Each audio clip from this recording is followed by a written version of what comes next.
Hey everyone, Piano Man Chuck here. I was thinking, just like the interest I have in keyboards, where you have these old keyboards, these vintage keyboards that you want to collect and restore and all that stuff, I was thinking about classic cars. Now, who doesn't love classic cars? 1966 Mustang, the first of its kind, Camaro, GTO, Pontiac Grand Am, Trans Am, all these classic cars and more.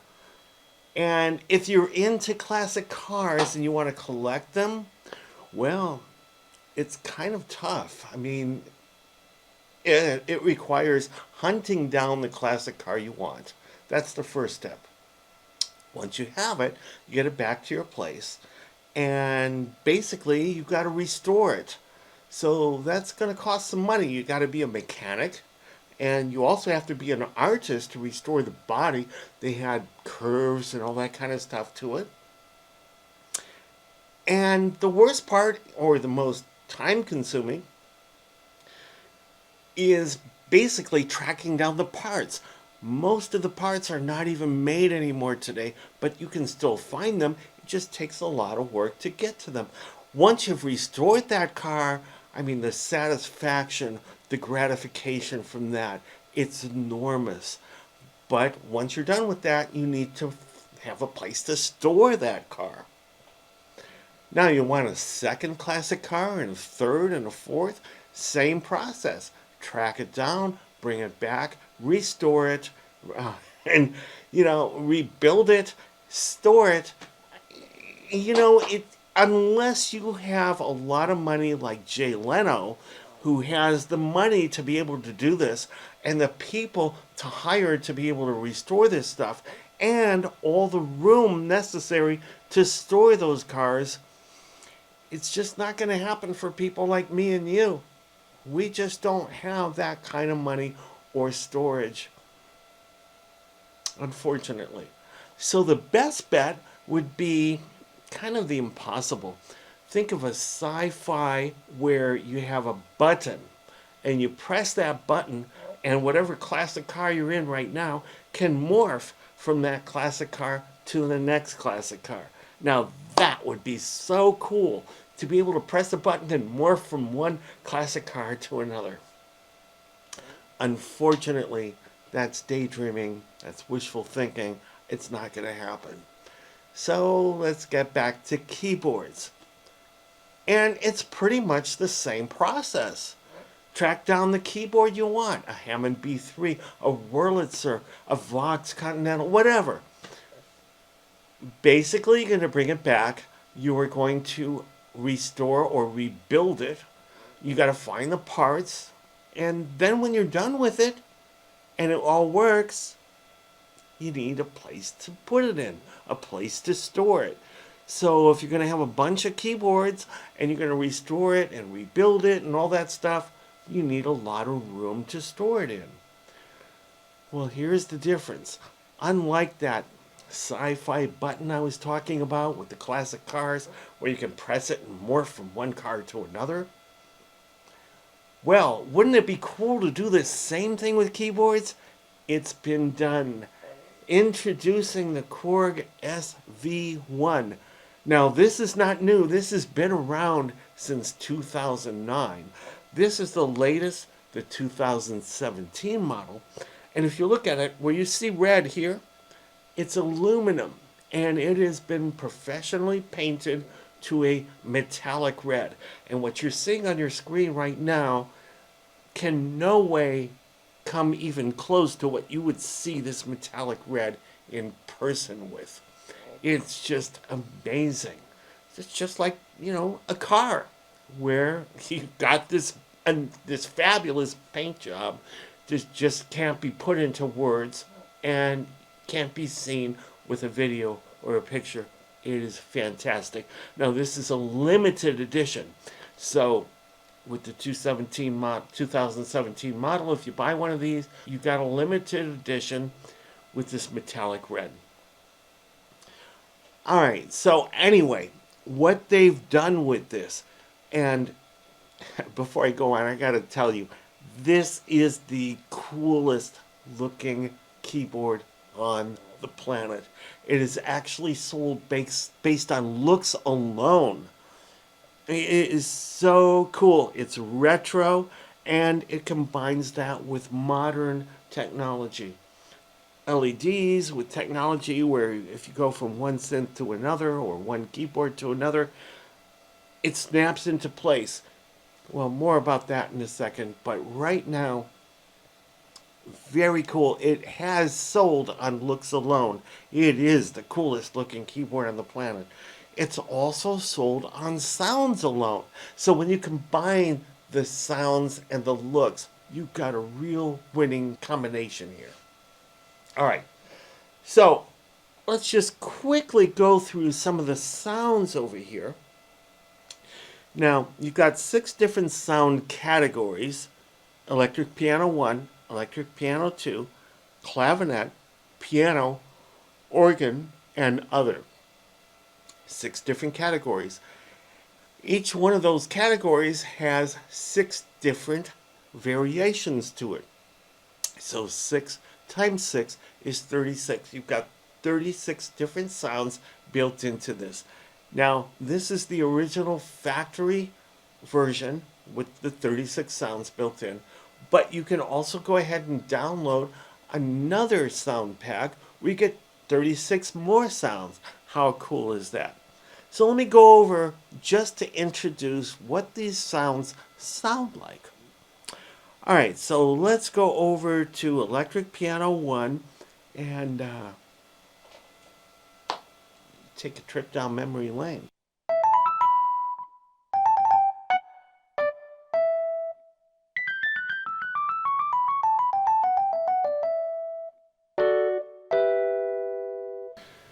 All right, I don't need to tell you about what that is. You probably recognize that. So let's go on to the next one over here.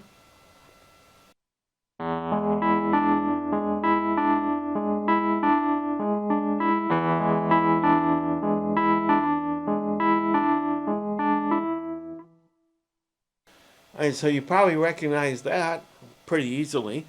Let's go over to clavinets over here.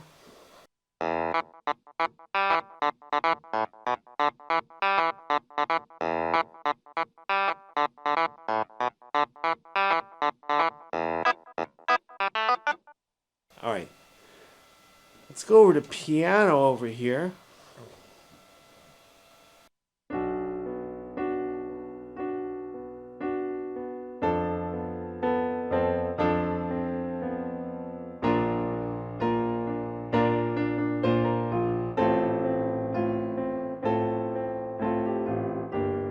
No doubt you recognize that. All right, let's go over to organ right now.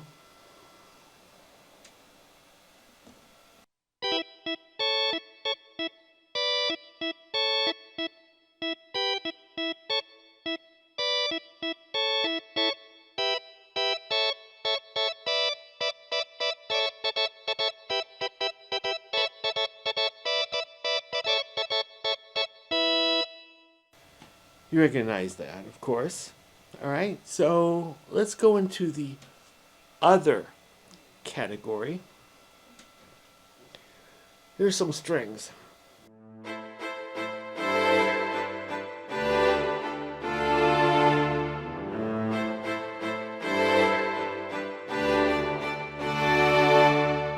No doubt you recognize that too. Let's go into some really heavy duty synths.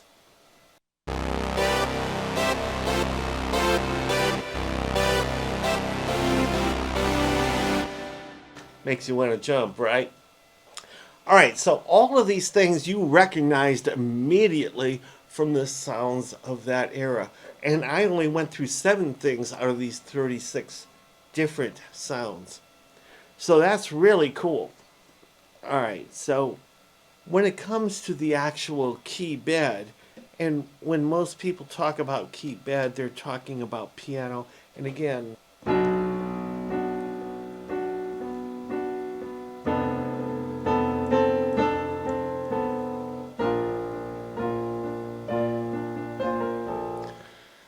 this is the Korg RH3 or the real hammer weighted hammer action, not to be confused with the Kawai RH3, which is the real hammer action.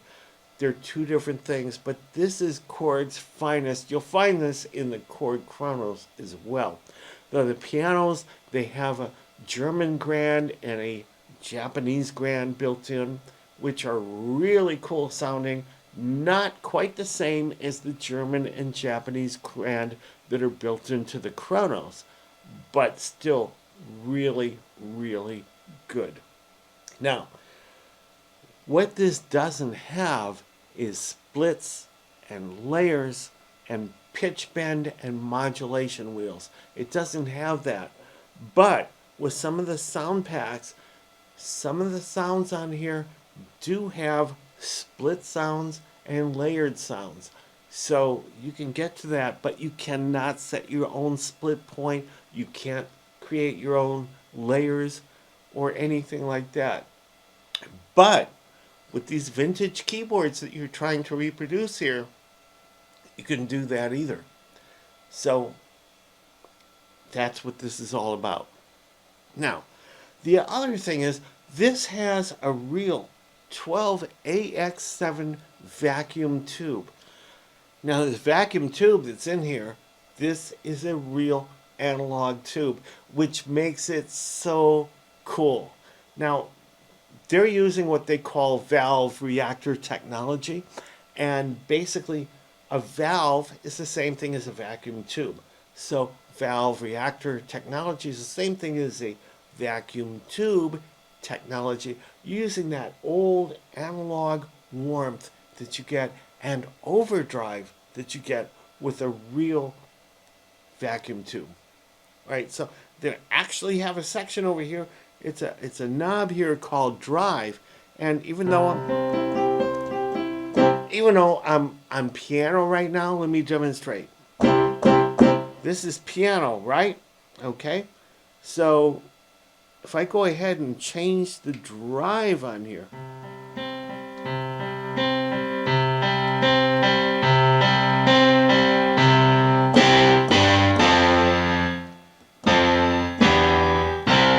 it's going through that real vacuum tube right here to be able to do that. So you can do stuff like that with the Rolling Stones Satisfaction, where you got that da da da da da. It's going through a tube similar to that. Really, really cool. Now in the back panel over here, you got some really cool stuff on the back panel. You've got the USB host to MIDI, or MIDI over USB, which is really cool because it can be used to also control the editor that comes with that. And I'll go into that editor a little bit more in another video. But basically that editor is really cool. While you have access to all these things on the front panel here, all these knobs and buttons to be able to adjust to anything you want, the editor takes that a step further. And again, I'll cover that in a future video. Then you have 3 pedal inputs. You've got a damper pedal input, which, by the way, it comes with a damper pedal. This is the Korg DS2H. All right, DS2. It's the second revision. It is a H, meaning it's a half damper. So you can control half damper stuff with this. It's really cool. It really looks good, and it feels good, and it works pretty well. And then you have 2 other pedal inputs. You have pedal 1 and pedal 2. Pedal 1 is basically a switch, so you can hook up another pedal switch to turn things off and on with, and pedal 2 is basically for an expression pedal or a volume pedal. And that's a really cool thing because you could do some really cool stuff when you have an expression pedal hooked up to this. Then you have standard MIDI in and out, and they're the standard 5-pin DIN MIDI jack, so you can hook this up to any other MIDI device, and that is a really cool thing to have on modern keyboards today. Then you have your 1/4" left and right line inputs. So if you had a second keyboard, basically you take the left and right outs from that keyboard, put it into the left and right's 1/4" inputs on here, and voila, you don't need a mixer. It'll use the circuitry here to route it to the outputs here. Then you've got the left and right 1/4" line outputs, the kind that you want to take and feed it to a mixer or a recorder or to front of house or whatever. But if you're at a venue and they need the TRS type of left and right outputs, it's got it. So when you have that available, they're balanced. You do not need to have a DI box. You got it built in right here. How cool is that? Now, again, they kind of like sixes. 6 different sound sections and 6 different variations. They also have 6 different sections. Equalizer, pre-effects, which is like I like to call that stomp boxes or your effects pedals or whatever. Amp models, sound, modulation effects, and reverb or delay. Alright, so let's go through these sections right here. And the closest keyboard to this kind of thing right here would be the Nord Stage or the Nord Piano, where they have all these knobs and buttons right there in front of you. Just like that, you have the same thing here, and you don't need to go through menus or sub-menus or everything. Everything you need is right here, making it the ideal gigging keyboard. I love it. Alright, so let's go through these sections. The master volume right here, that's self-explanatory. The equalizer section, you've got bass, mid, and treble, and a button here to turn it all on or off with. So, let me go back to piano. Sorry.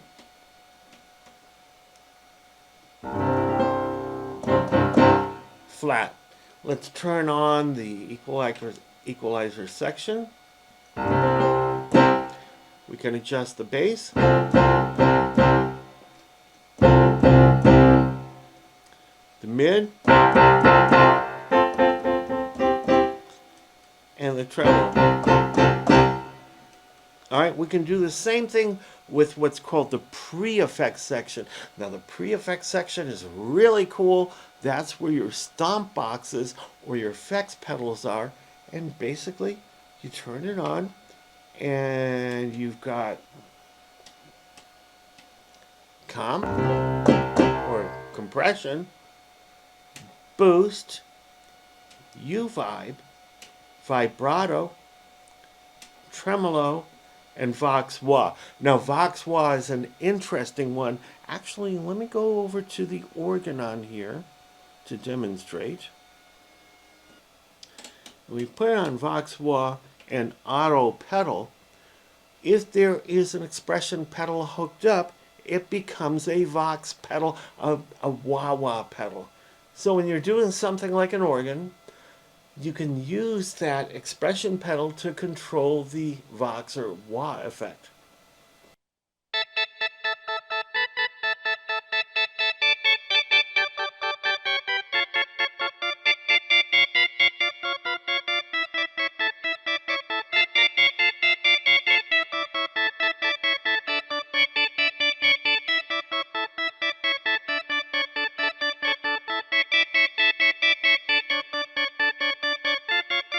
So you get the idea.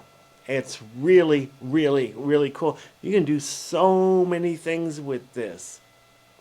All right, then you got the amp model, and you've got amp 1, amp 2, amp 3, amp 4, amp 5, and organ amp.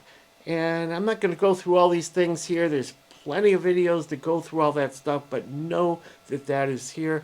And again, I showed you the drive section, which uses that 12AX7 vacuum tube. So cool. Okay.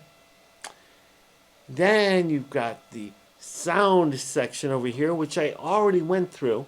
You got 6 different categories, 6 different variations of each different sound. And then you've got the modulation effects, which basically, here's your cabinet and stuff.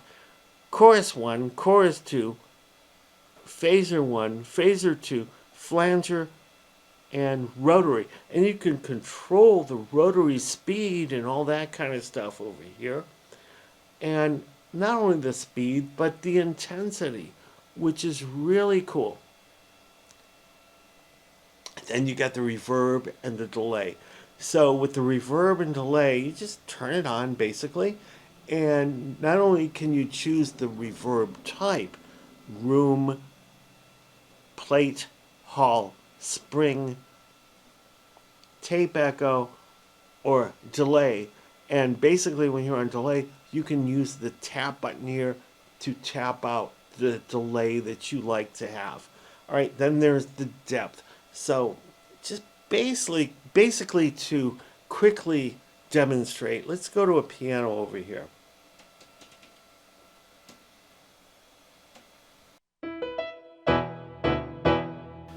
All right, we got the reverb delay section on right here. Let's go to a room delay, reverb, room reverb.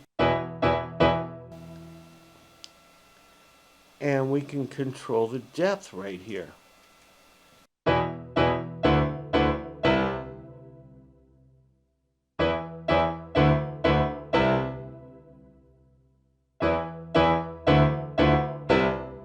So you can hear all that.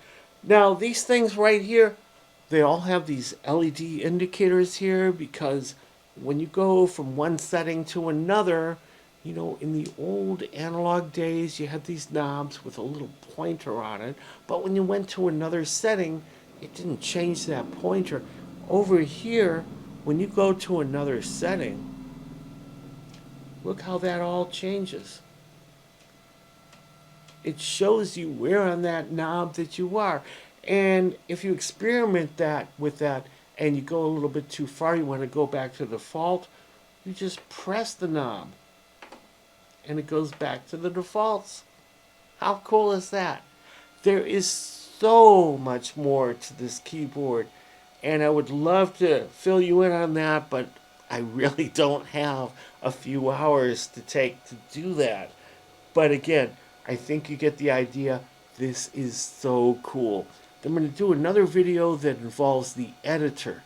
So the editor is a piece of software that you put on your computer that communicates with this through USB MIDI, and you can change even more stuff with it. So basically, all these knobs and buttons that you have over here, these are great, and it will really do you well for a live performance or even a studio performance. But if you want to get to more involvement, more depth, more control, use the studio editor, and you get beyond these knobs and buttons for even more control. I'll get to that in another video, and when you're done with doing that kind of stuff, you can save it as a favorite and you got it. All right. So, hope this has helped you out. Piano Man Chuck, peace out. Thanks for watching.